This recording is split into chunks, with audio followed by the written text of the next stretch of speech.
It's the most iconic rugby league accessory of the modern era, the headgear. As more players have taken to wearing headgear in recent years, it has become both a vital piece of protective equipment and a fashion statement all in one. Players' sponsors have taken to designing different coloured headgear for different occasions, as well as the standard black and white models. In keeping with the simply the best theme of the previous top 10s, to be eligible for this list, a player had to have strutted his stuff between 1990 and 2020 and been an iconic figure both for his footballing ability and his trademark headgear. Such was the strength of these heroes in headgear, names such as Dan Staines, Michael Porter, Terry Mattison, Nigel Plum, Alan Tongue, Nathan Friend, and Jonathan Docking all missed out on the initial 10-man shortlist. Number 10. Mark Carroll. As tough as any prop to have played the game, Carroll is perhaps best remembered for his fierce battles with Knights prop Paul Harrigan. Away from their own line, Adam Muir it was, and there's a punch-up! Carroll and Harrigan! It was predicted, and they came from everywhere.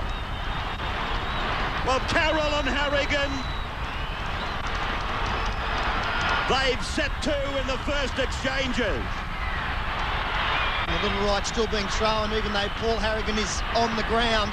He went through as a decoy runner.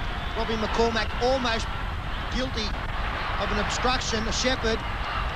I actually rang the chief up and I said, mate, Spuddy, mate, I don't think I'm being silly ringing you. I said, but let's have a chat. So we do speak. Yeah. And he rang me at home and he said, you're all right? I said, mate, I'm just ringing up to see if you're okay. I said, because the way we used to play, we should be dead. Seriously, mate. And I'm just being a friend. Yeah. He goes, mate, are you okay, mate? That's all I said. Yeah. And we used to bash the hell out of each other, and to be able to do that was pretty cool. As well as playing 185 matches for Penrith, Manly and South Sydney, Carroll played 7 Origin matches for NSW and made 9 Test appearances for Australia. Number 9. Matt Singh. What Matt Singh lacked in size, he more than made up for with courage and determination. He played 12 Test matches for Australia, 24 Origin games for Queensland, and 275 matches for the Panthers, Roosters and Cowboys. His 159 career tries has him tied with Hazim El Masri in 8th played on the all-time list. Once his playing days in Australia were over, he spent 2 years playing for English club Hull FC. The ball. Bowen decides to go for the kick. It's in the air, underneath and over there. He's done it again! Nettie Singh has scored a try, his third in the game. What a magnificent catch. Matthew Singh flying high. 3 tries off the bomb. He's miles onside, and watch him go miles into the air. Number 8. Darren Smith.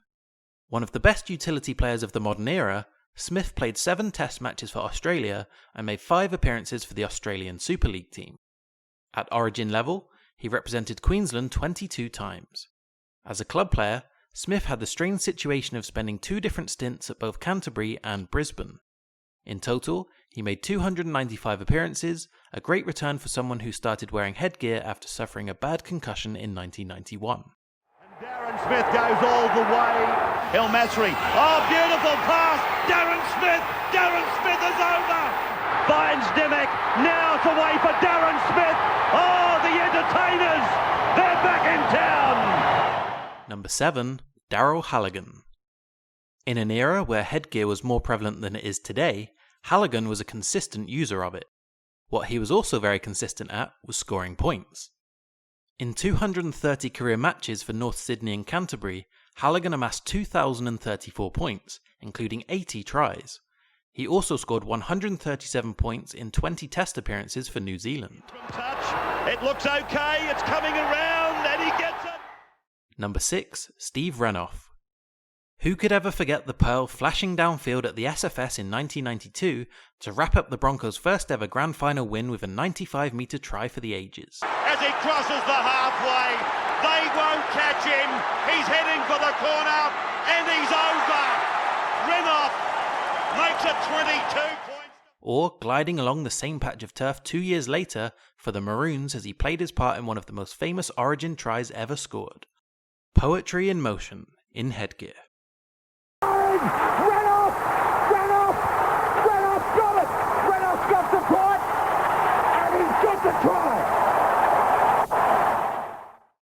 Number 5, Jamie Soward. The red and white, the blue and black, the All-Stars version, the pink, Sowie had all varieties covered during a 12-year career which included 3 origins for NSW, 2 trips to the finals with Penrith, and 1 magical premiership season with the Dragons in 2010. The feisty playmaker had sponsor Madison design his headgear especially to protect his ears, and he wore it his whole career. I think they do help with knocks, and why not have that extra protection if it's available, he said in 2009. Number 4, Jared Croker. For more than a decade, this unassuming champion has packed the kit bag each weekend with a lime green jersey and a white headgear. By the time he has finally finished rewriting Raiders records, Croker's headgear will be as iconic in the national capital as Big Mal's arm guard, Steve Jackson's lunge, and Jason Croker's loyalty. Like JT, Croker loves nothing better than making the day of a young fan by gifting them his Madison headpiece when full time comes. Number 3, Kalyn Ponga. At 22, Ponga has the rugby league world at his dancing feet, and it will be a joy to watch him torment defences for the next decade. The freakishly talented Knighter Maroon is a hero to thousands of kids who will all be asking mum and dad to buy them the same sort of headgear Kalyn wears so they can whack it on and try to emulate him in the backyard. Number 2, Steve Menzies. The legendary Beaver was famous for his try-scoring prowess, his combo with Cliffy Lyons, his loyalty, and his headgear. Week after week, season after season, at Brookie or Belmore, the SFS or ANZ, the Sea Eagle centre turned back rower would scout wide and bust defences open with that distinctive running style and black headgear bringing crowds to their feet. So famous was Beaver's Albion headwear, it was immortalised in bronze after he retired from the NRL in 2008. Number 1, Jonathan Thurston. By the time his epic career came to an end in 2018, JT had become just as famous for what he did with his headgear after a game as he did during it. The Cowboys, Maroons and Kangaroos icon put smiles on faces of fans from Townsville to Melbourne and all points in between by handing out his headgear to a lucky youngster before heading up the tunnel at full time. Have you ever had anybody reject your headgear? Yeah. So we played a game at Parramatta Stadium and so I've run across to the far side of the stadium. There's this little kid in his Parramatta jersey and he had the Parramatta hat and scarf and everything. I was like, oh, he'll be a good one to give it to. So I went and handed it to him, and then I just turned around and just ran off back to the sheds. And then one of the reporters come in and goes, oh, did you see the boy throw the headgear back over the fence? I was like, no, I didn't. Did he actually do that? And he goes, yeah, he did that. And I said, oh, well, I'm that love down here then, aren't I? But then his dad ended up emailing the club and apologised. He's actually got some germaphobe. So he's got, honestly, email the club. He's got some germaphobe thing, and obviously the headgear's all sweaty, so he's just thrown it back over. And the next week we played at Penrith, and we brought him along to the game and got a photo with him and that, and he, said, yeah. Just gave him one rap. Could there be anything better than your very own piece of rugby league memorabilia delivered in person by one of the greatest of all time? Let us know in the comments below. And remember to subscribe for more top rugby league